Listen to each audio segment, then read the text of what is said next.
que se van consolidando para producir un cierto saber. Él dice, lo que se plantea es que lo que rige los enunciados y en la manera como son regidos, orientados, formados los enunciados, nos llevan a construir una serie de proposiciones que sean incuestionables, porque son aceptadas científicamente. Es como estamos en cualquier charla y alguien dice algo y mucha gente no concuerda y esa persona dice, pero está científicamente comprobado. Cuando dice eso, es como abolir una discusión y un debate y una investigación. Ya se comprobó científicamente. Estos autores, y Foucault con ellos, van a proponernos que nosotros vayamos a investigar, no si es verdad o mentira, porque no trabaja con esta perspectiva de verdad o mentira, porque la idea es entender cuál es la construcción de regímenes discursivos que lleva a que se produzca un determinado saber, una determinada verdad, y qué consecuencias esas verdades van produciendo. O sea, hay que ir más a los procedimientos llamados científicos que son basados en regímenes discursivos para que podamos entonces buscar entender qué es lo que estamos produciendo con una investigación. Y ahí está otra cita, aún en esta imagen, que dice, pero lo que faltaba en mi trabajo, porque bueno, él dice que, bueno, voy a leer la cita y luego les explico. Lo que faltaba en mi trabajo era este problema del régimen discursivo, de los efectos del poder propios al juego enunciativo. Dice él, yo lo confundía demasiado con la sistematicidad, la forma teórica o algo como el paradigma. Perdón, Rafa, ¿me puedes decir si volvió la transmisión o si se volvió a caer? Me están preguntando. Dice que ya lo arregló, recién me dijo, gracias. Así que supongo que ya habrá sido, sí. Es que estoy con un ojo en el gato y el otro en el garabato. Sí, bueno. Gracias, perdón. Ya volví, las vicisitudes, ni modo, de la tecnología. Sí, vida virtual, esas son las vicisitudes virtuales. Valeria, tenemos que escribir sobre eso. Entonces, él lo que va a decir es que lo que interesa es conocer cuál es el régimen discursivo. No se trata de decir, mira, es inconsistente tu dato porque no fuiste sistemático, no lo clasificaste bien. Él dice que es un problema de poder, es una relación de poder. Entonces, a partir de eso, Foucault va a pensar de la siguiente manera. No se trata de decir que todo es contradictorio, echar mano de un concepto hegeliano de dialéctica al que la ciencia social tanto y sigue recurriendo, pero no para pensar la idea de las contradicciones, sino para decir que todo es contradictorio y que todo valía. Dice. O la semiótica, la semiología, que va a decir, no, el problema es un problema de estructura de comunicación. Ustedes no me entendieron bien, tienen que entenderme bien. Él dice, no, la inteligibilidad está en lo que se produce por el modo como se produce un saber. Y eso sí, él no está diciendo que los otros modos son inválidos, son frágiles, sino está discutiendo que los procedimientos discursivos por medio de los cuales se produce el conocimiento. Entonces,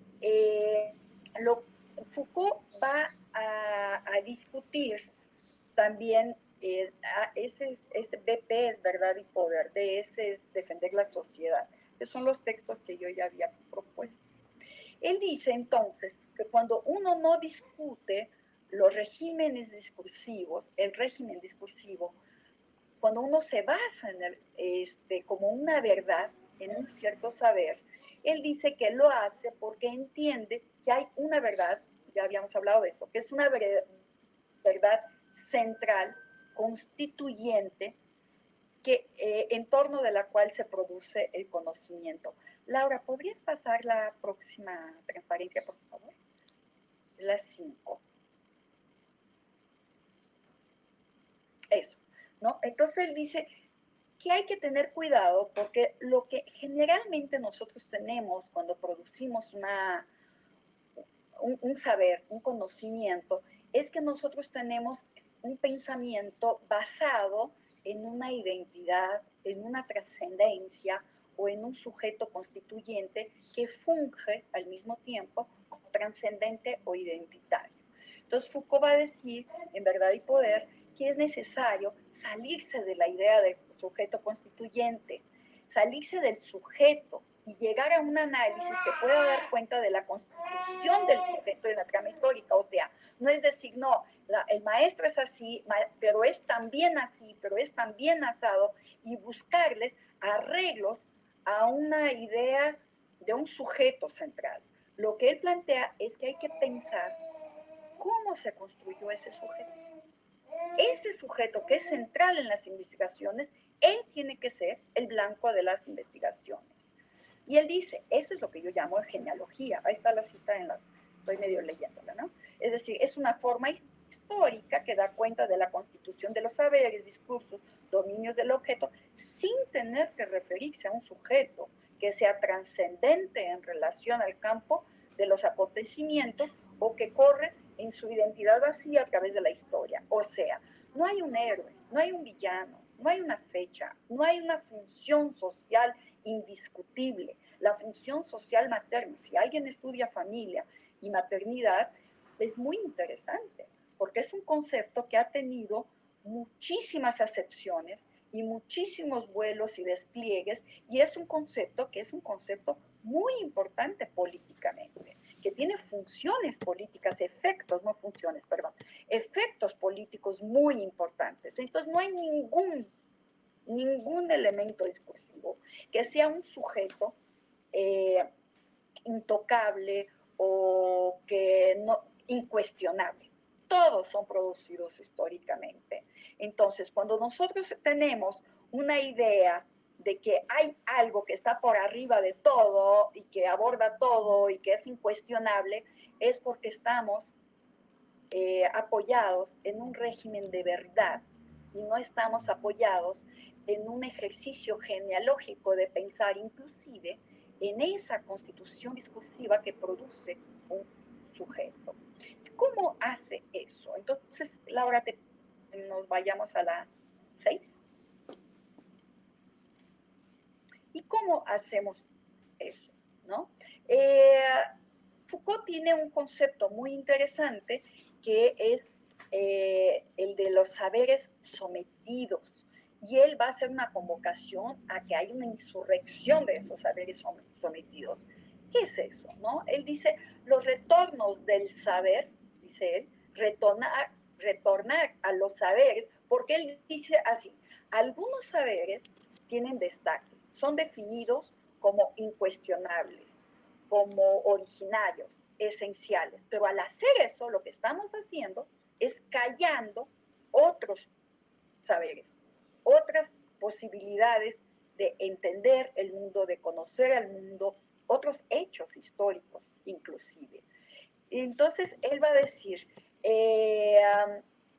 lo que él dice es que cuando se apagan, se someten a algunos saberes, ellos de algún modo siempre dan noticia de que existen. Y cabe al investigador tener la sensibilidad y el procedimiento de llegar a aquello que generalmente no se puede hablar. Entonces, hay contenidos históricos que, dirá Foucault, que no son reconocidos. Él dice, son sepultados, ¿no? Entonces, si son sepultados, él hará sus análisis diciendo que porque hay ciertos intereses funcionales que necesitan que esos saberes no aparezcan. Entonces, son sistematizados algunos saberes de modo tal que sean propuestos como regímenes de verdad de modo tan coherente, tan cohesionados, tan evolutivamente planteado, que no tenemos duda que esa es la verdad y ese es el saber con el que tenemos que trabajar. Entonces, Foucault va a hablar sistemáticamente de resistencias, de rupturas, de enfrentamientos, pero no como una actitud de imposición de algo sobre lo otro, sino al contrario, es como estallarse, un destello de luz que se propaga y amplía las posibilidades de que otros discursos, otras verdades, otras prácticas emerjan. O sea, él dice que hay que producir rupturas por medio de enfrentamientos. ¿Y qué es un enfrentamiento? Es estremecer las verdades. Estremecer las verdades buscando metodológicamente modos de ir a las relaciones que nos interesan, pero destituidos de la armadura que es una teoría lista, una explicación ya dada, algo que ya a priori nos dice cómo deben ser las relaciones. Por otro lado, cuando hay una verdad, cuando se produce un cierto régimen discursivo, todos los otros son subordinados a este. Y entonces son definidos como incompetentes, incompletos, insuficientes, mal elaborados, inferiores, ingenuos, y con estos modos de abordarlos, en vez de pensar por qué los consideramos ingenuos, insuficientes, en vez de pensar en eso, lo que se hace es tirarlos a la basura, ¿no? Entonces, lo que Foucault aquí dice, ¿no? El saber que debe su fuerza a la dureza que lo opone a lo que lo rodea, y es mediante la aparición de este saber, de estos saberes locales de la gente, de estos saberes descalificados, como se ha operado la crítica. Él dice que la fuerza de una crítica solo se da por las prácticas, por las descontinuidades, usando todo lo que ha sido descalificado, ¿no? Es como cuando uno está en una clase y hace una pregunta y el maestro dice, esto ni es una pregunta, no tiene sentido, tiene sentido. Ese maestro no entendió el sentido que alguien le dio a lo que estaba diciendo. Él no reconoce ese sentido, porque lo que se plantea no está dentro del régimen discursivo que carga ese maestro, ¿no? Entonces, más una vez, él va a hacer una referencia a la idea de la genealogía como el acoplamiento de los conocimientos eruditos y de las memorias locales que permite la constitución de un saber histórico de la lucha y la utilización de ese saber en las tácticas actuales, ¿no? Ese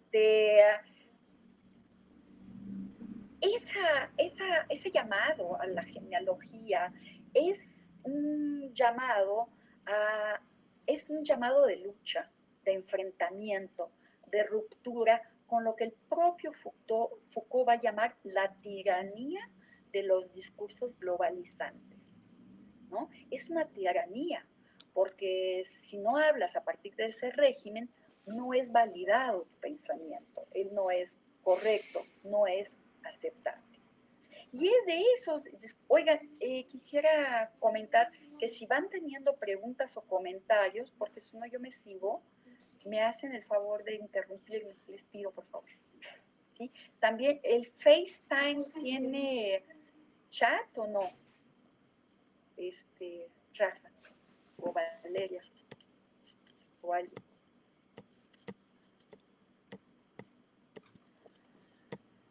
¿Alguien sabe si el Face tiene Sí, en el chat ahí tenemos el Face, pero no hay preguntas. Igual aquí tienen habilitado el chat. Perfecto, pero si hay, por favor, me interrumpen, ¿sí? Háganme el favor. Ok. Gracias. Entonces, cuando hay un estatus de verdad y se constituye algo que se llama saber, que es más que un enunciado, es un régimen de verdad, ¿no? Son una serie, porque así cuando yo digo, este médico no tiene cuidado, entonces yo tengo todo un régimen de verdad en torno de lo que es la medicina, que es la cura, que es la enfermedad, que es el cuidado, que es la protección. Hay muchos atravesamientos, hay muchas concepciones que están en juego, no es solo el enunciado inmediato que yo estoy proponiendo, sino todos los conceptos, todas las instituciones que atraviesan y constituyen ese enunciado. Y hay un escalón del que empecé a hablar al inicio, que es absolutamente intocable, que es la ciencia. Entonces, yo creo que con Foucault nosotros podemos pensar a la ciencia no como la verdad o la mentira, porque no es mentira, sino como la descalificación de ciertos saberes. Entonces dice Foucault que no se trata de oponer una teoría a muchos otros hechos y a muchas otras teorías. No es una guerra de dos ejércitos en el que uno va a vencer y va a aplastar al otro, porque esto es mantener la mecánica del orden discursivo esencializado y totalitario. Entonces, no se trata tampoco de descalificar y decir, no es suficientemente científico, ¿no? Lo que está diciendo Foucault con todo eso es que hay un debate muy, muy, muy íntimo entre todos nosotros y en toda nuestra formación académica, que es la oposición entre teoría y práctica. Es como si a la teoría le faltase elementos prácticos o las prácticas le faltaban una armadura teórica para poder entenderla.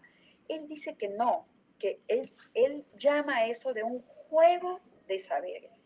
Hay un juego de saberes y usa esa figura, esa idea, esa imagen de juego en varios textos. En varios textos de él se llaman, hay uno que se llama El juego de Michel Foucault, hay varias entrevistas y en varios momentos él usa esa figura. Él dice, es un juego local, discontinuo, que habla de lo que se ha descalificado, de lo que no es aceptado, reconocido, legitimado. Es un juego que no es uno contra el otro, sino contra una instancia teórica unitaria, contra la unidad, contra la universalidad, contra la totalidad. Dice, toda totalidad de algún modo va a filtrar las prácticas y las realidades. Toda totalidad va a jerarquizar, o sea, cuando nosotros tenemos un niño travieso en una escuela, se puede decir, bueno, él no es bien educado, mientras su familia no lo eduque, no puede entrar a la escuela. Bueno, lo podemos patologizar, él tiene alguna enfermedad, mientras no pueda curarse de esa enfermedad, no puede estar dentro de la escuela. O sea, nosotros tenemos una serie de elementos discursivos que lo que pasa, la práctica, lo que va pasando, la situación inmediatamente es capturada por un orden discursivo universal, totalizante, que lo captura y hace parte de un discurso hegemónico que tiene estatus de científico de verdadero. O sea, cuando hay niños que son traviesos y rompen las cosas en la escuela o queman libros o no obedecen o no hacen la tarea, no se discute en la escuela. ¿Qué es lo que ella propone? ¿Cuál es la vida dentro de ese lugar? ¿Qué es lo que las familias proponen en relación a eso? ¿Cuáles son sus intereses? Nosotros juzgamos y clasificamos y jerarquizamos a los profesores, a los porteros, a todos los que trabajan en la escuela, a todos los estudiantes, a todas las familias, pero no cuestionamos lo que Iván Illich va a proponer, que es el propio cuestionamiento de la escuela en sí. Entonces, cuando yo tengo a la escuela como una verdad, como una necesidad, como algo que tiene estatus político, jurídico, científico, intocable, todo lo que atraviesa la relación escolar pasa por el filtro de la idea de la escuela. Todo se da en relación a lo que es o debe ser la propia escuela. Entonces, las genealogías, ellas de algún modo, Foucault va a decir, ellas son, y lo dice Nietzsche, ¿no? Son anticientíficas. Dice, ellas van a provocar una insurrección de los saberes. Dice, ¿insurrección contra quién? Contra los efectos del saber centralizadores, ¿no? El saber centralizador va a ser cuestionado, va a ser implodido, para que los efectos que él viene produciendo sean un camino, esa práctica sea un camino para que ese saber sea cuestionado. O sea, la escuela con el modelo que tiene, como una necesidad vital, como siempre positivada, algo de lo que siempre tenemos que apostar. ¿Qué miedo tenemos de decir, ¿será que necesitamos algo llamado escuela? Y no lo podemos plantear porque suena re mal cuando lo que se ya considera progresista es luchar por el derecho a la escuela para todos, la buena escuela, más presupuesto para la escuela, pero no podemos cuestionar la escuela. Entonces, es eso que Foucault está refiriendo cuando él habla de la insurrección de los saberes y de los saberes sometidos, ¿no? Son saberes que no pueden dar a luz, no pueden existir. ¿Podemos pasar a la próxima transparencia, por favor, Laura? La 7. Bueno, y entonces aquí les copio en 3 provocaciones que nos hace Foucault. Son 3 preguntas en el texto Defender la Sociedad, que es un curso, y que antes de que los cursos fueran publicados, ellos fueron publicados mucho después de su muerte, algunas clases de esos cursos eran cursos de más o menos 14 clases, más o menos, 14 semanas, entre 12 y 14. Esas clases, algunas de ellas, eran grabadas por sus estudiantes y muchas de ellas fueron transcritas y publicadas como artículos. Entre ellas, algunas clases fueron publicadas en la colección de textos de Foucault, porque, que se llama Microfísica del Poder. Foucault no escribió un libro que se llama Microfísica del Poder, es una colección de textos de él. En esa colección hay algunas clases transcritas de algunos cursos. La colección Microfísica del Poder de Brasil es un poquito diferente de la Microfísica del Poder española, que es la que está en español, que es de la editorial La Piqueta y que está en PDF. Y que espero ser la que les puse en el programa, si no yo se las paso después. Entonces, él, en ese curso Defender la Sociedad, él va a hacer 3 preguntas, bueno, escogí 3 preguntas de las que muchas que hay en ese curso, ¿no? ¿Qué tipo de saberes quieres descalificar en el momento en que decís esto es una ciencia? Si lo que estás diciendo no es yo tengo verdad, sino que estás diciendo yo estoy en la verdad y tú no eres un cientista o no tiene valor científico lo que tú dices, ¿no?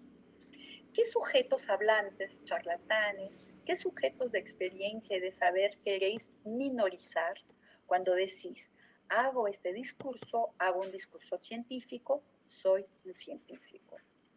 Y la tercera, ¿qué vanguardia teórico-política queréis entronizar para demarcarla de las formas circundantes y discontinuas del saber? O sea, nos sentimos la gran vanguardia intelectual porque nos sentimos científicos. Y eso, vean, para mí es muy importante decirlo en una universidad y cuanto más en un posgrado, ¿no? Porque somos el topo de la ciencia y cuanto más diplomas tenemos, más reconocidos somos. Y para mí, en vez de que eso nos fortalezca en nuestra vanidad y nuestra imposición, nuestro autoritarismo, esto debe ser una advertencia para que tengamos más cuidado y más atención a otras posibilidades de construcción de verdad, de análisis, de comprensión. Entonces, si podemos ir a la octava, Laura, por favor, si me haces el favor. Bueno, y Foucault entonces, él trabaja, y me pareció interesante traerlos eso, yo estoy hablando de la genealogía todo el tiempo, pero él trabaja la genealogía por algo que él llama de arqueología. Entonces es muy común que ustedes vean en algunos textos decir que Foucault es un arcogenealogista, porque trabaja con arqueología y genealogía, ¿no? Y uno piensa que solo los antropólogos trabajan con arqueología. Entonces él dice que sería el método propio de los análisis de las discursividades locales. Así como un antropólogo, un arqueólogo encuentra un puñal o una vasija, Foucault coleccionará discursividades locales para entender qué es lo que se decía, cómo se decía y buscar los rastros de estas enunciaciones. No a partir de una teoría, sino de las prácticas que produjeron esas discursividades. Nosotros, claro que toda América, yo creo que todos los pueblos, pero quisiera referirme a México muy especialmente, ¿no? Por ejemplo, en México el debate entre la medicina tradicional clásica y la tradicional de las culturas prehispánicas, siempre fue un debate muy importante y poco reconocido en la facultad, pero muy presente en las comunidades. Y es un debate de poder y es un debate de regímenes discursivos y cómo es posible con una cultura tan amplia y tan próxima de nosotros. Nosotros caminamos media hora, 2 horas, 6 horas y estamos en culturas, en lenguas, en cosas muy diferentes. En Brasil también las culturas indígenas son muy vastas, pero están muy lejanas de manera general y muy, muy, muy sometidas. El exterminio indígena en Brasil es uno de los mayores del mundo, es equiparable al del sur de los Estados Unidos, lo que no es igual en México. Más allá de toda la violencia hacia las comunidades indígenas, pero tenemos muy poco contacto con esas realidades. Entonces, esos órdenes discursivos, arqueológicamente, habría que considerarlas y rastrearlas y traerlas para la investigación, y entonces, y para la genealogía, y ahí está la genealogía como una táctica que a partir de esas discursividades locales pone en movimiento los saberes que no emergían y hay que liberarlos de su sometimiento, dirá Foucault. Si pudiéramos pasar a la próxima transparencia, por favor. Entonces, la genealogía, según Foucault, no tiene como finalidad reconstruir las raíces de una identidad, para nada. No se trata de decir, bueno, la verdadera identidad es esta, ¿no? Sino dispararlas, dice, es un término que él usa. No huir de una centralidad, de una esencia, de un eje único analítico para permitir que emerjan las discontinuidades. Entonces interesa, sobre todo, hacer emergir tales discontinuidades, lo que quiere decir, y ahí me detengo un poco, ¿no? Buscar contra las unidades la dispersión, contra las certezas los accidentes, contra las reglas las desviaciones, contra los hechos, lo que en México creo que se traduce como suceso y en portugués es acontecimiento y me gusta más. O sea, la genealogía no va a traer la verdadera, el verdadero saber, la verdadera verdad, no va a buscar una continuidad, no quiere una evolución, sino va a producir las dispersiones. Y eso es muy importante. O sea, se considera que una tesis, una investigación, ella es muy sólida cuando ella es muy lógica y ella sigue un camino muy, muy cerrado, comienzo, medio, fin. La genealogía, ella va a producir movimientos, estremecimientos, invasiones de otras lógicas y de otras posibilidades discursivas, ¿no? Ella va a percibir y va a valorizar lo que podemos leer como accidentes, como algo que no se considera un hecho, sino una desviación, como algo menor, algo accidental, algo que pasa, pero no hacía parte de las reglas continuas de lo que tenía que hacer, lo que se consideró un error, una falla. lo que parece que no es completo, es incompleto, es mal acabado, no está bien calculado, todo eso entra en una investigación genealógica. Todo eso, lo que es fallo, lo que es un error, lo que es secundario, lo que es despreciable, todo eso es muy importante en una investigación con una perspectiva genealógica. Cuando uno va a un campo y dice, no, pero ella no sabe lo que dice, es que no conoce mucho, lo dice porque no estuvo en tal reunión, pero ella dice algo, él dice algo, algo nos están diciendo que pasa por otra lógica y esa otra lógica habría que entenderla cómo es producida, ¿no? Entonces no hay una raíz, no hay un momento, no hay un pensamiento arbóreo. Ahí está la raíz, que salen troncos y muchas ramas. Eso no va a haber en este tipo de propuesta genealógica. No se busca una verdad. Y dice Foucault, él tiene una frase que dice, hay que buscar la exterioridad del accidente. O sea, el accidente es lo que va a producir lo que en español se traduce en la obra de Foucault como suceso. Y en portugués, acontecimiento, les decía. Lo que tiene un sentido para nosotros de espontaneidad. La espontaneidad es la enemiga del pensamiento cohesionado de la ciencia, del pensamiento que sigue reglas, continuidades. El suceso, el acontecimiento va a hablar del encuentro de fuerzas más allá de algo planeado, previsible. Y lo que no está planeado y no es previsible no es un error, es un suceso, es un acontecimiento, ¿no? Podemos pasar a la otra, gracias. Y entonces Foucault va a decir, nos va a hablar de las reglas, ¿no? Del cálculo. Y eso vamos a empezar a hablar de esto hoy, pero la semana que entra con la sociedad disciplinaria, las reglas son fundamentales.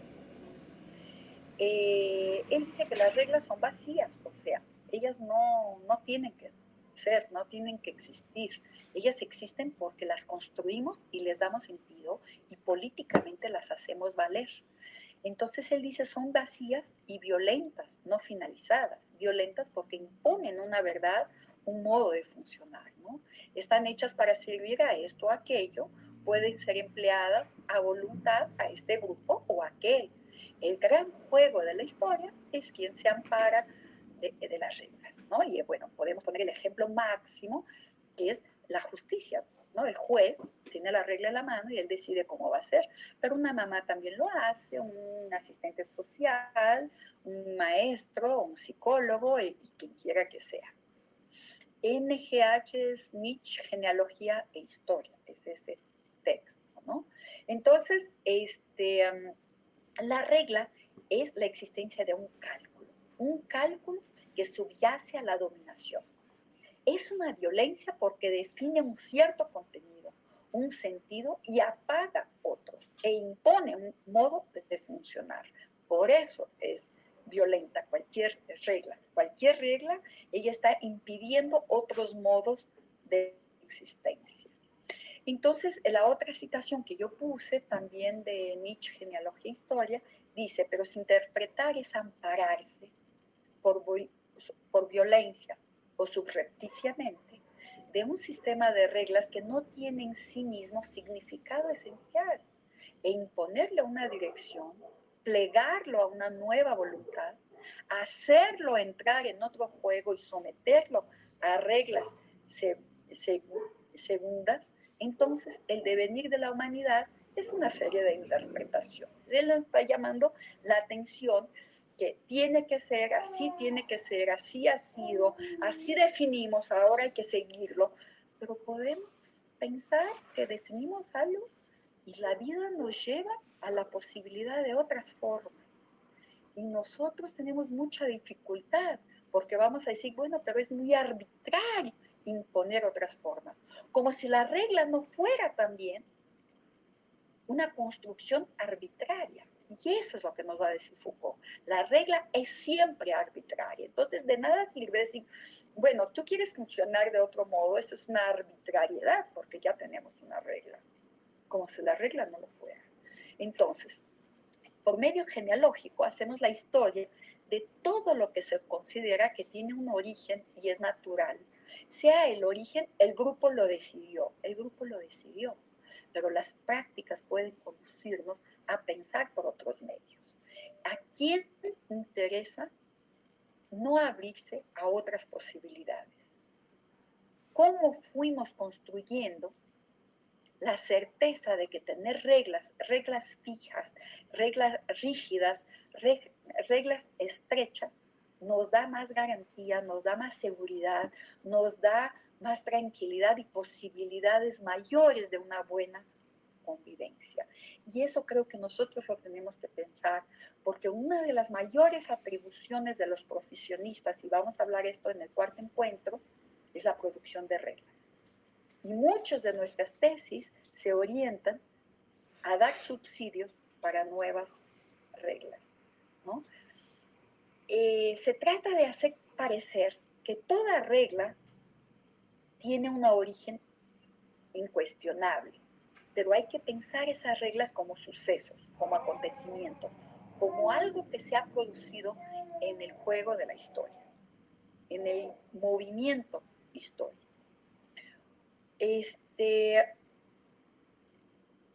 Yo quisiera, a ver, estoy un poquito perdida aquí en el PowerPoint. Este es el 10, Laura, creo que sí, ¿verdad? Ese era el 10, sí. Entonces vamos al 11, por favor.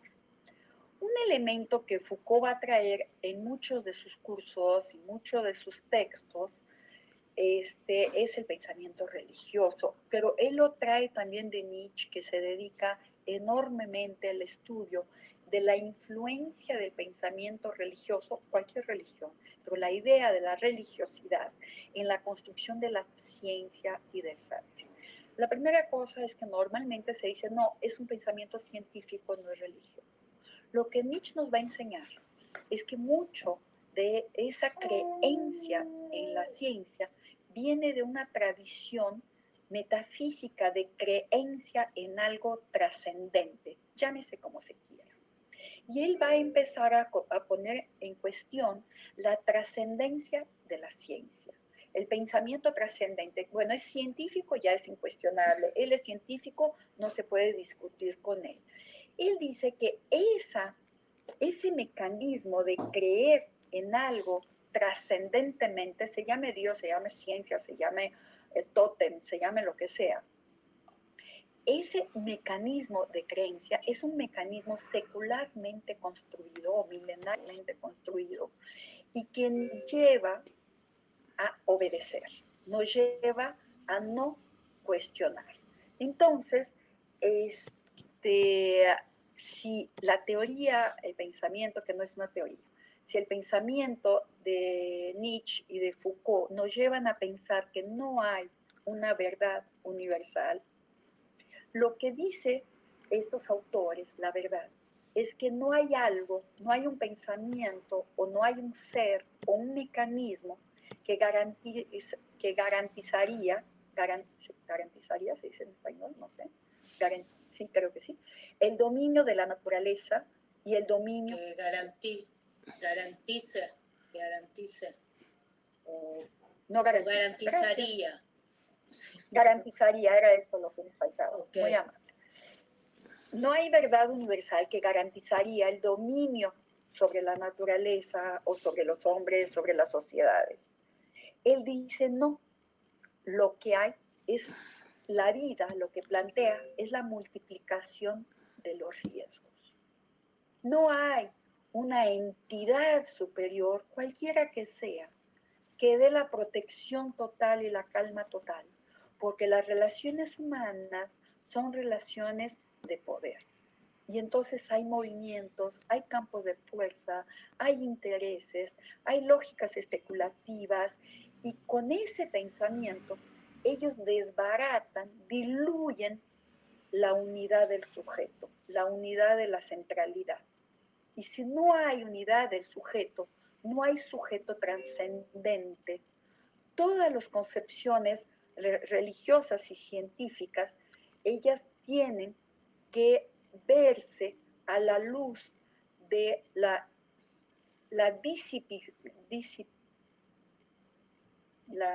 disipación de las múltiples posibilidades de lo humano.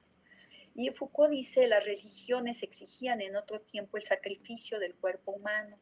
El saber exige hoy hacer experiencias sobre nosotros mismos, exige el sacrificio del sujeto del conocimiento. Lo que está diciendo Foucault es que hay un pensamiento trascendente que limita la posibilidad de creencia, de relaciones, de los sucesos, de los agenciamientos, ¿no? El origen es un hecho político y nosotros podemos verlo muy bien en nuestras clases de historia. Por ejemplo, en Brasil, uno de los héroes más importantes de la historia de Brasil, que es Caxias, es uno de los grandes asesinos en masa que llevó pueblos y pueblos al asesinato, que mató ejércitos de pobres y sobre todo de negros, pero no solo negros.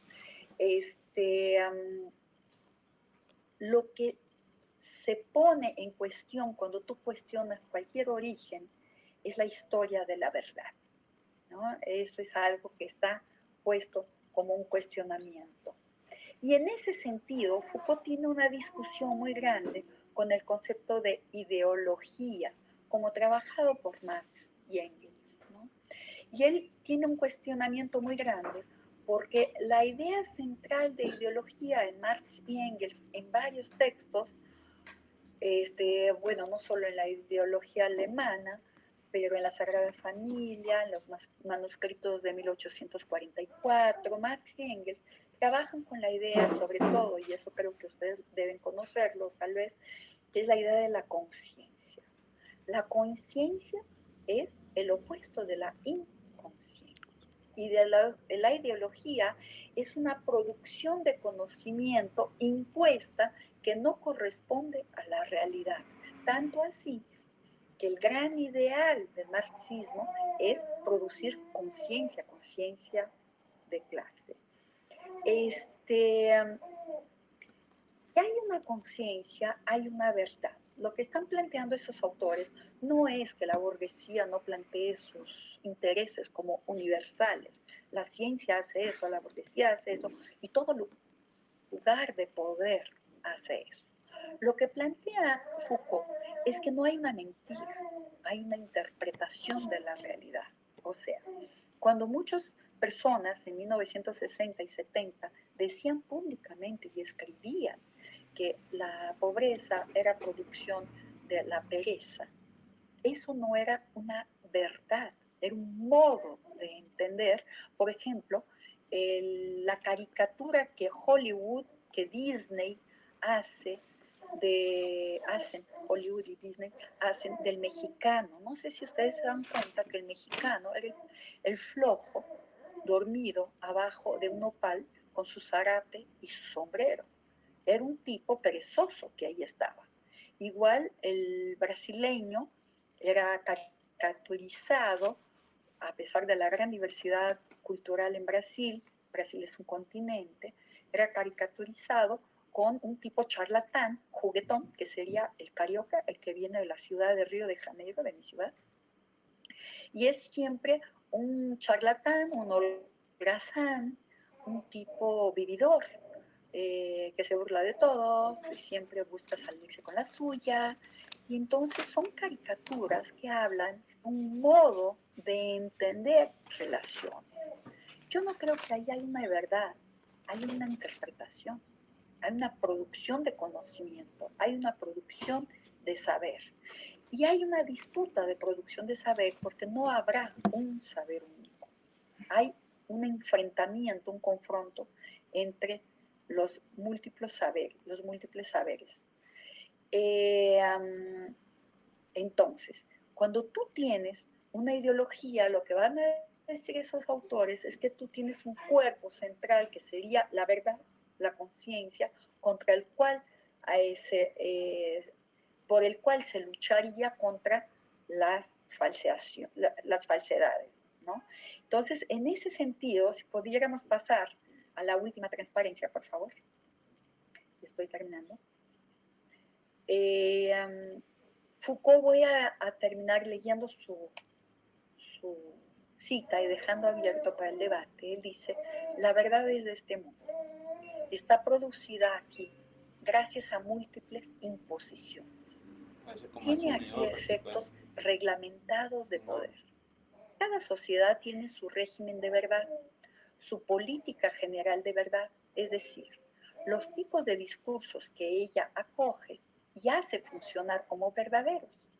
Los mecanismos y las instancias que permiten distinguir los enunciados verdaderos o falsos, la manera de sancionar unos y otros, las técnicas y los procedimientos que son valorizados para la obtención de la verdad, el estatuto de aquellos encargados de decir qué es lo que funciona como verdadero. Entonces, eso es la producción de verdad, ¿no? Son esos mecanismos que acaban produciendo algo reconocido como verdad, que es una imposición y que habla de relaciones de fuerza, relaciones de poder. Gracias, Laura, si pudiéramos volver a vernos. Y dejo con ustedes la palabra.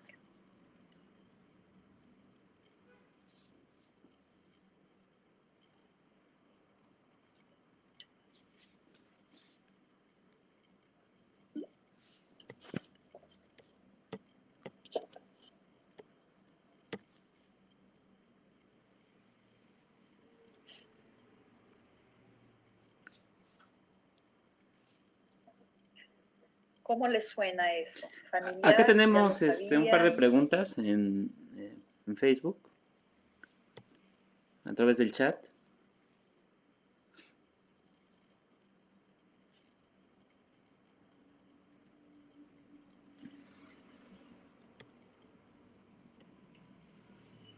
¿Teníamos pregunta o me estás preguntando?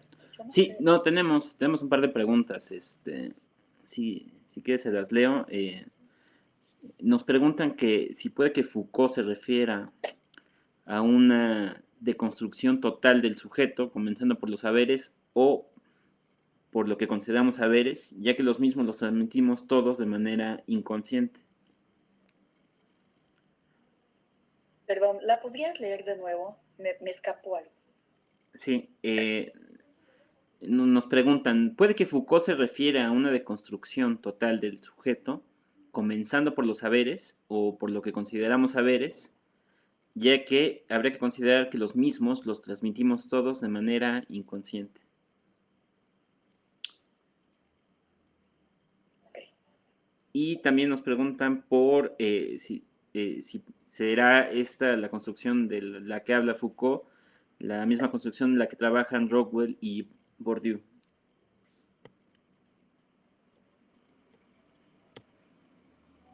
Rockwell y Bourdieu. Así es. Bourdieu, ¿eh? Bourdieu, ok, Bourdieu. Ok. Les sugiero, sí, claro, voy a contestar, pero les sugiero si los muchachos, si todo el mundo quiere hacer otras preguntas, o hablar, o decir cómo les pareció todo eso, si ya lo sabían, para ustedes está muy obvio, no sé, me gustaría oírlos un poquito antes de que yo hablara. ¿Está obvio? ¿Es así muy sencillo o aburrido? ¿Puedo participar? Sí, te puedo.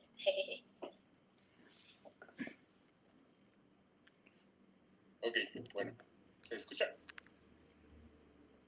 Sí, ok. Bueno, gracias por la clase, muy orientadora. Me parece muy clarificante. A mí lo que me llama mucho la atención, ahorita estoy leyendo, o he leído últimamente mucho lo que es esta corriente de la decolonialidad, que se escucha mucho y a lo mejor lo usamos demasiado en la academia. y ahorita he tenido la oportunidad de poder adentrarme un poco en esta teoría. Y a mí me llama mucho la atención que hay un desmarque del postestructuralismo francés, que me parece, no estoy muy seguro, es la corriente en la que se enmarca Foucault. Y no entiendo muy bien ese desmarque que hace la decolonialidad, porque parece que estoy leyendo a Aníbal Quijano, a Boaventura de Sousa, por ejemplo, con esta crítica que hace Foucault de la ideología marxista. Aníbal Quijano creo que la hace desde la conciencia de clase también, desde cómo se estructuran las clases sociales en Marx, o esta cuestión de la arqueología de los saberes, me parece que es algo muy cercano a Boaventura de Sousa Santos y el diálogo de saberes. Entonces me intriga mucho saber, no de sus palabras, sino seguir cuestionándonos, o por lo menos yo seguir cuestionándome cuál es ese desmarque o en dónde está, porque creo que mucha de la teoría decolonial parte o hereda muchos referentes de este pensamiento genealógico de Foucault. Pero muchísimas gracias por la grata conferencia. Carlos, te podría preguntar, ¿cómo entiendes desmarque? Sí, ok. Como que una diferenciación. ¿Se congeló la mía o la de...? ¿Ahí me escuchó? Sí. ¿Me escucha usted, doctora? Sí, ahora escucho, sí. Ah, ok. Me parece que es como en sus escritos lo dicen, como una diferenciación. No es como una cuestión de que se opongan, pero sí tratan de diferenciarse de la teoría postestructuralista. Ok, ya, ok. ¿Alguien más quisiera comentar cualquier cosa, hablar de sus impresiones, cómo les pareció lo que trabajamos hoy? Yo quisiera decir algo. A mí me resultó una lectura muy grata, ¿no? Porque me hizo pensar que ¿Cádiz? sí, así es. Me hizo pensar que la genealogía nos invita a reinterpretar los supuestos beneficios de la historia, ¿no?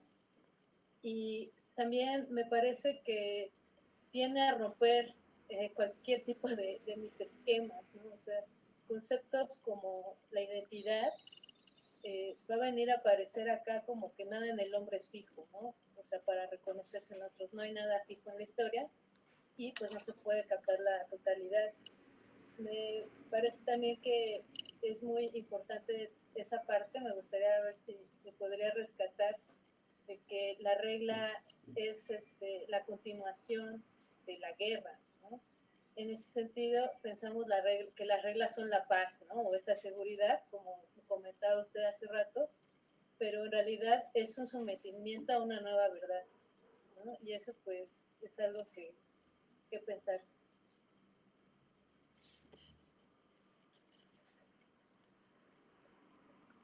Gracias, Karen. ¿Alguien más quisiera comentar? A mí me gustaría... No está preguntar, puede comentar. Bueno, a mí me gustaría comentar algo. Así es. Bueno, pues antes que nada agradecerle por todas las aportaciones que realizó. La verdad para mí tanto la conferencia o la clase como la lectura sí me hace pensar en muchas cosas. O sea, para empezar me hace cuestionarme a mí mismo, ¿no? O sea, ¿en qué discurso, no sé, por decirlo de alguna manera, estoy inscrito o adscrito, no sé cómo decirlo, yo como investigador, ¿no? O sea, ¿en qué discurso? Porque si estamos de cierta manera tratando de ubicar, identificar, no sé, yo lo quiero de esta manera como esta conjugación o este enlace o esta interacción entre discursos, pues para mi discurso o el discurso o los discursos que yo creo o mi discurso que yo he formado a través de mi experiencia de vida, a través de la teoría de discursos que yo ya aprendí en las clases, ¿no? Pues va a influir, ¿no? Para, de cierta manera, yo construir un discurso cuando voy o cuando estoy realizando una investigación, ¿no? me hace pensar mucho ello. Y aparte también quería como contribuir a lo que se ha comentado, pues un tanto sobre los estudios emocionales que se han realizado en los últimos años, desde los años 80, ¿no? Que precisamente ahí es donde yo me manifiesto esto que comenta Foucault, ¿no? Que precisamente las emociones se habían delegado como lo irracional, como algo que no puede contribuir con la ciencia porque es la parte irracional del hombre, ¿no? Entonces, que a partir de los años 80, pues en varios, varios autores, autoras, ¿no? Tanto en sociología, historia, antropología, pues empezaban a hacer ya un estudio con un giro emocional, ¿no? Precisamente empezaron a criticar esa parte de la ciencia que mencionaba que las emociones no son ciencia y como tal pues, no pueden incorporarse en la ciencia, ¿no?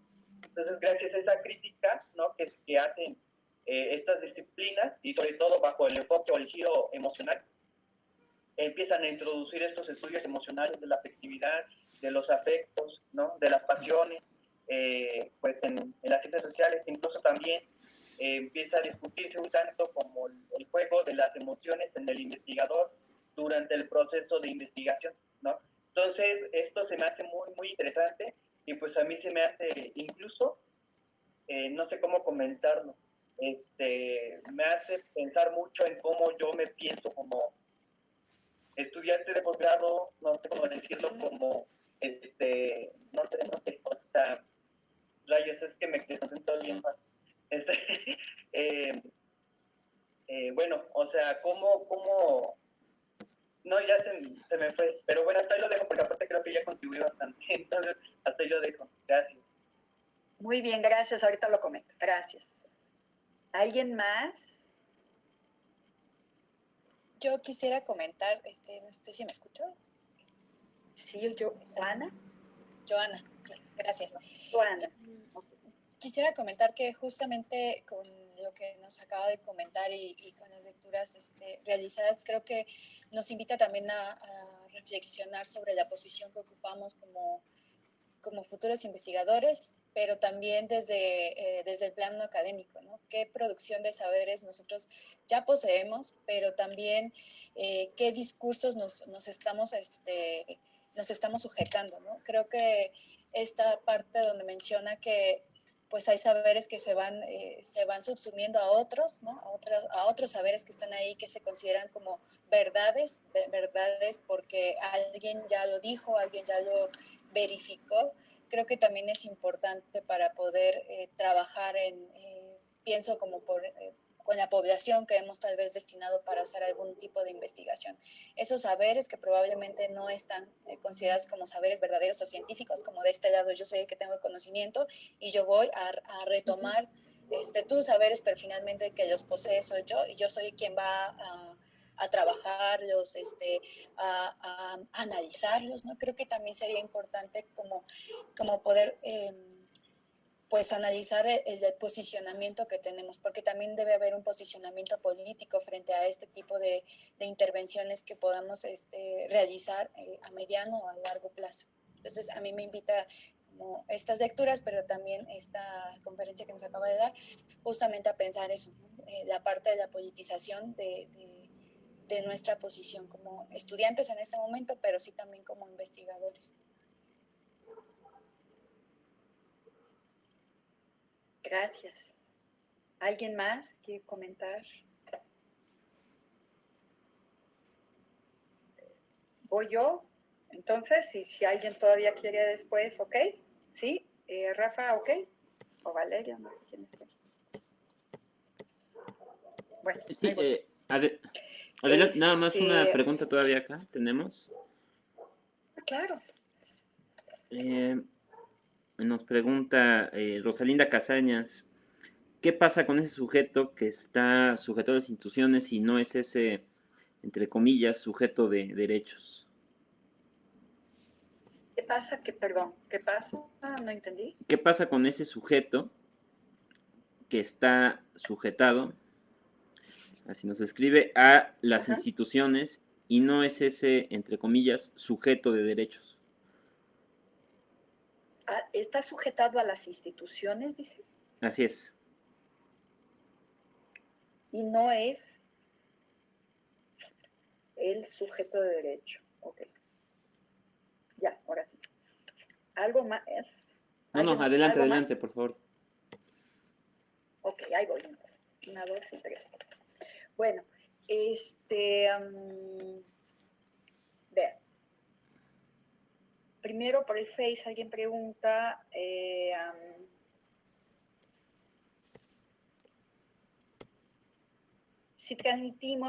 ¿cómo se da esa historia de la desconstrucción del sujeto, comenzando por los saberes, ya que ellos son transmitidos inconscientemente, dice esa persona, ¿no? Bueno, yo no diría que hay una inconsciencia estudiando Foucault. Lo que va a haber, y ahí por ese concepto yo creo que vamos a entrar en un camino que en los próximos encuentros iremos a trabajar más, que es el de producción subjetiva, pero creo que el tercer encuentro vamos a hablar más de eso y el cuarto mucho. Hay una producción del sujeto, o sea, cuando yo te digo, mira, yo soy psicóloga y yo hice una investigación y yo lo sé porque yo lo investigué y es así, yo no necesariamente, sí, yo lo puedo hacer con mala intención, pero probablemente lo haré creyendo en todo esto, o sea, no hay conciencia, hay una producción subjetiva, hay un modo de subjetivación. Hay un modo de entender la vida, de entender el conocimiento, de entender lo que es un profesionista, de entender lo que es una mujer, de entender lo que es la homosexualidad, de entender lo que es el Estado, de entender todo. Y es un modo que me constituye. Y cuando yo voy a la guerra en la defensa de mi patria o en la defensa de mi colonia y me voy a una manifestación y me pueden dar un tiro, yo creo en algo, creo en una forma de lucha, creo en una articulación y estoy convencida. Y tú puedes decir, bueno, te engañaron. Pueden haberme engañado, pero también puede ser que yo piense de este modo y pase a pensar de otros modos en la vida, porque el hecho que yo cambie de pensamiento no quiere decir que el anterior, el engaño es algo muy técnico para mí. Tú quedaste de darme 10 pesos y yo te daba algo y yo te di algo y no me diste 10 pesos. Eso es un engaño. Pero las concepciones son más complicadas que eso. Cuando yo tengo homofobia porque yo entiendo la vida tópicas. Si yo dejo de ser homofóbica, no quiere decir que yo estaba equivocada. Quiere decir que yo me desplacé para otro pensamiento y otra formación subjetiva. Y aquella otra de la que yo me desplazo existe con tanta fuerza y potencia como la que me lleva a pensar en otros términos en otro momento. O cuando yo creo que el lugar de una mujer es un cierto lugar, o de un maestro, cuando yo digo, bueno, tú no puedes hacer eso, tú eres un maestro. Bueno, ¿qué concepción yo tengo de maestro? ¿Cómo se da esa relación, no? Entonces, yo no creo que seamos inconscientes y manipulados. Esa es me parece, yo creo que es la diferencia de la propuesta de Foucault. No hay una manipulación, hay algunas manipulaciones deshonestas en ese sentido. Ven, haz esto que te voy a dar una casa y no te doy la casa. Pero las concepciones no pasan por un engaño. Yo no creo que la mayor parte de la gente que es racista o que no es racista lo sea por engañar. Es que realmente vamos constituyéndose en una orden discursiva. Y estamos hablando, como decía Giovanni, ¿no? Por relaciones de afecto, por relaciones que nos constituyen. Y no puedo decir, bueno, yo soy cientista, que es lo que plantea la ciencia del siglo XIX, donde empezamos hoy. O sea, yo tendría que ser fría, calculista, seguir un método y, por ejemplo, la psicología es una de las grandes representaciones de eso. Para hacer terapia, la gente no puede tener vínculos de afecto conmigo, no me puede conocer, no puede esto, no puede el otro, creyendo que hay una neutralidad. Ahora, si yo llego en el set terapéutico y le cuento a mi terapeuta que yo fui torturada en la cárcel, si él piensa que yo era una desordenada, una revoltosa, una rebelde, y que no debería hacer eso, y que la junta militar nos trae beneficios a nuestro país y a nuestra sociedad, es evidente que el psicólogo va a orientar mi terapia hacia su verdad. Y no por ser un charlatán, pero él no es indiferente. Nadie es indiferente a nada. Entonces, si yo, por ejemplo, soy una persona racista, estoy en un set terapéutico y alguien me cuenta, me voy a casar con un negro, una blanca me dice eso, si yo soy racista, mi orientación, no hay neutralidad ahí. Entonces, la afectividad hace parte de la producción subjetiva y de eso hablaremos un poco más.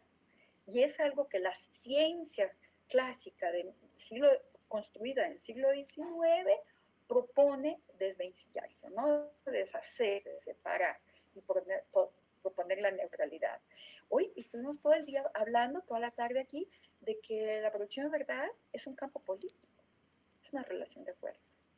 Entonces no habría esa inconsciencia. Bourdieu y Rockwell, bueno, Bourdieu habla de imaginario, no habla de producción subjetiva. Rockwell también habla más en ese sentido estructurante de la sociedad. Tienen algunas afinidades con Foucault en el sentido más etnográfico de las investigaciones, más vinculada a las prácticas, a la micropolítica, pero sí tienen algunos matices conceptuales un poco diferenciados y realmente no tendría tiempo de desarrollarlo, solo para decirles que no es una cosa que es uno u otro, ¿no? Yo creo que Foucault, Bourdieu, por ejemplo, tiene la metamorfosis de la cuestión social, por ejemplo, y muchos otros estudios tienen un aspecto etnográfico muy importante que se aproxima a lo que es una micropolítica, pero los análisis no son absolutamente equivalentes, pero yo creo que hay diálogos, pero como estamos en centros de investigación, sí me parece importante que percebamos las diferencias en ese sentido. No trabajan, ninguno de los dos, ni Rockwell ni Bourdieu, trabajan con producción subjetiva en el sentido que lo hace Foucault. Lo hace en Guattari y Deleuze, ¿no? Que es más considerado una área conceptual. Carlos, mira, primero, Boaventura de Sosa Santos usa muchísimo a Foucault, no lo cita. Y usa mucho a Guattari, muchísimo más que a Foucault, pero hay frases enteras, ideas enteras, así como Foucault hace a muchos autores, tampoco los cita. Yo creo que Boaventura de Sosa Santos, aunque tenga una matriz muy fuerte marxista de conciencias de clase y su teoría principal habla de consensos y disensos, se me olvidó el concepto, sin que se me olvide ese concepto, si alguien lo recuerda me lo dice, y resistencia, pero como dicotómicos. Nosotros vamos a hablar, la semana que entra, nosotros vamos a hablar de tecnologías del poder, dispositivo de soberanía, disciplina y seguridad y gubernamentalidad y biopolítica. Entonces vamos a hablar más un poquito del concepto de poder. Y sí, ahí hay una diferencia conceptual fundamental entre Boaventura y Foucault. Boaventura entiende la resistencia como una oposición y Foucault entiende la resistencia como el elemento que da la connotación a una relación como relación de poder. Entonces, sí hay diferencias, aunque dialoguen también mucho. Mira, postestructuralismo. Foucault se reía cuando le decían que era una postestructuralista. ¿Y por qué postestructuralista? Hay un texto, si hay alguien en el Face que es de mi grupo, el texto que leímos en 2019 era Peter Berger, creo, si no les traigo la semana que entra la cita.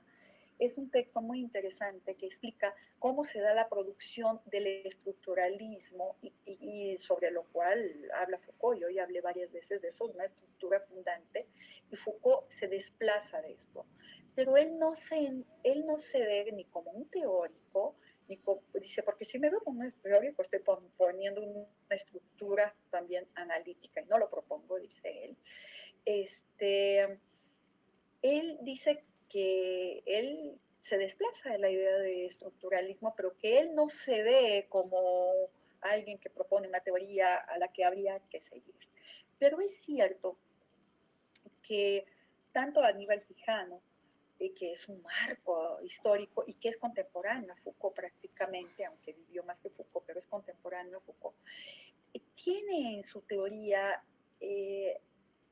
la búsqueda por lo que Foucault, tal vez, si yo lo entiendo, que Foucault va a llamar, como lo vimos hoy, los saberes sometidos, ¿no? Es decir, sin decirlo de este modo, pero dialogando con esa concepción Quijano es muy precioso y muy rico en su propuesta de mirar para los múltiples saberes y, y estudiar cómo fueron descalificados, cómo fueron sometidos, cómo fueron apagados y aniquilados. Y es lo que habla Foucault cuando hoy platicamos de la insurrección de los saberes sometidos, ¿no? Entonces, Quijano yo creo que trabaja en esa línea, yo creo que tiene un buen diálogo, también aunque Quijano era yo creo un pensador muy apoyado en el marxismo, aunque Foucault en muchos momentos también lo es, y claramente lo es, en algunos cursos con más fuerza que en otros, ¿no? Cádiz, la regla es muy interesante, estamos trabajando en mi grupo de tesistas ahorita el nacimiento de la biopolítica y la semana pasada discutíamos una de las clases de ese curso en el que Foucault plantea que la paz es un mecanismo de fundación del Estado moderno, del Estado-nación. Es un mecanismo necesario para el Estado-nación, para una composición de fuerzas que impongan una estructura jurídica administrativa a otro tipo de organización que ya no es el monárquico, señorial, soberano, que es el Estado-nación. Vamos a hablar un poquito de esto en la clase que entra también por la gubernamentalidad. Entonces, sí, la regla es, y la paz es una regla, ¿no? Es un acuerdo, es un tratado, pero si nosotros estudiamos cualquier tratado de paz en la historia, cualquiera, nosotros vamos a ver que es un acuerdo de fuerza y es, como diría Foucault mismo en una de las clases, ¿no? Es la guerra por otros medios, que es la política. Entonces sí, es muy importante cuando nosotros pensemos en microfísicamente, cuando estamos en un salón de clases, cuando estamos en un hospital trabajando, en una clínica, cuando estamos en cualquier espacio, digamos, vamos a definir las reglas, sintiéndonos que somos lo máximo y que tenemos acuerdo total.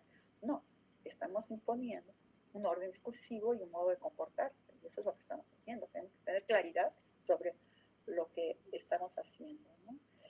En ese sentido, lo que dice Joana, ¿no? Bueno, ¿qué discursos estamos defendiendo? ¿No? ¿A qué estamos, qué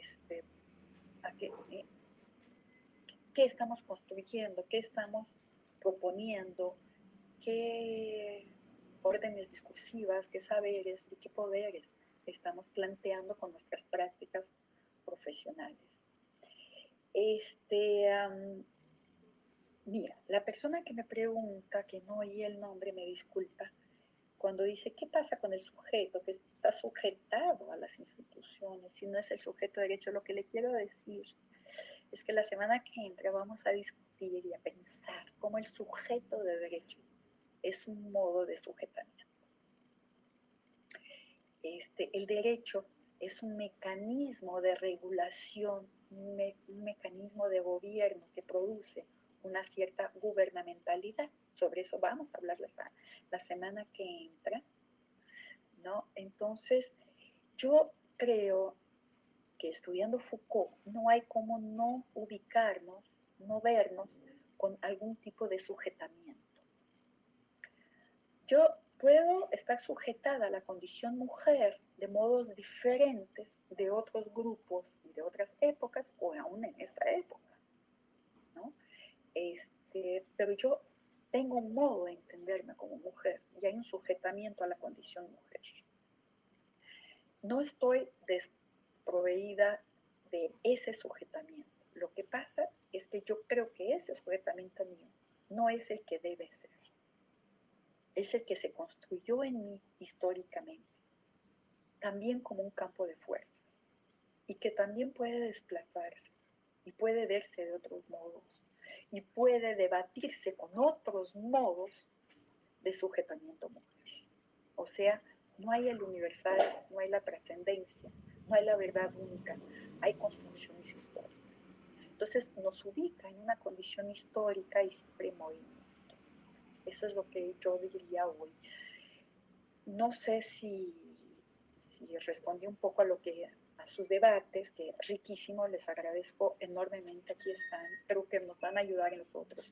El debate está abierto espero que aparezca más durante la charla para que haya más espacio para que ustedes hablen. Pero si hay más tiempo y quisieran seguirle, yo encantada.